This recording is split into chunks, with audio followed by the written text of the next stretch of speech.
In today's video, I'm going to talk about one of the most famous organs in the human body, which is the heart. And it just makes sense because of its essential role in the human body. In the last video that I talked about anatomy, when I tried to explain anatomy in about 15 minutes, I found that explaining the heart was a little bit difficult for me, to the point that I've just gave up. So in today's video, I'm going to try to explain the heart and its roles in the human body. As a baseline, we can divide the heart to two parts. We have the left and the right part. Generally, the left part is made with the red color and the right part is made with the blue color. And generally, when we study the heart, the picture or the anatomy is flipped because it's a posterior anatomy and not an interior anatomy. The heart is made of four main chambers, two in the right and two in the left. As an easy way to explain it is that the right part, the blue part, receives blood,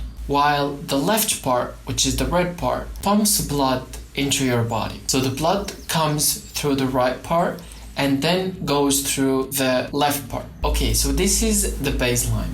Then we need to go to the details. The blood doesn't go from the right part directly to the left part. The blood comes into the right part, then it gets pumped into the lungs. So if you have watched the video about the respiratory system that I've made, in the lungs level, especially in the alveoli, there is a gas exchange. The blood gives out the carbon dioxide, the CO2, and gets oxygen, O2. So that blood, when it comes in, it comes to the left part. As we said earlier, there is four chambers in the heart. Each one of them has kind of a different function. Let's start with the right part. The upper right part, its main role is to receive the blood from your body. Through the veins, it receives the blood. From that upper right chamber, it goes to the lower right chamber. There, the blood gets out to go to the lungs. Then from the lungs, it gets down to the upper left chamber. Then from the upper left chamber, it goes down to the lower left chamber. And then it gets pumped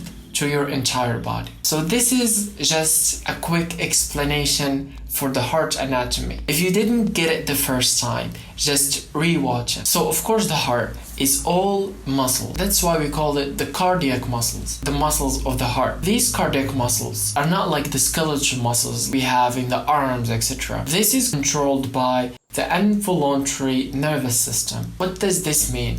Is that you don't control these muscles. No one controls if he wants his heart to slow down or to accelerate, unless if he does a certain activities or he feels a certain ways or he's going through something. So a few notes that you can take is that the contraction of the heart is made of two pumps. It's not just one pump. The first is two chambers that we talked about, the upper chambers, also the lower chambers. So this is just a quick note. I would add also, as we're talking about the heart and the cardiovascular system, is that the cardiovascular system is made of two circles. The first one is between the heart and the lungs that we explained in the first place. The other circle is between the heart and the organs. So the blood goes to the organs, then it comes that exchange, but it's the opposite of the lungs. So it gives the O2 and it gets the CO2. Then it goes back to the heart. Then from the heart, it goes to the smaller circulation, to the lungs and etc. This was just a quick look at the heart anatomy. I hope that I've helped you today to gain some knowledge about your heart. And always remember to heal, inspire, and teach. See you in the next one.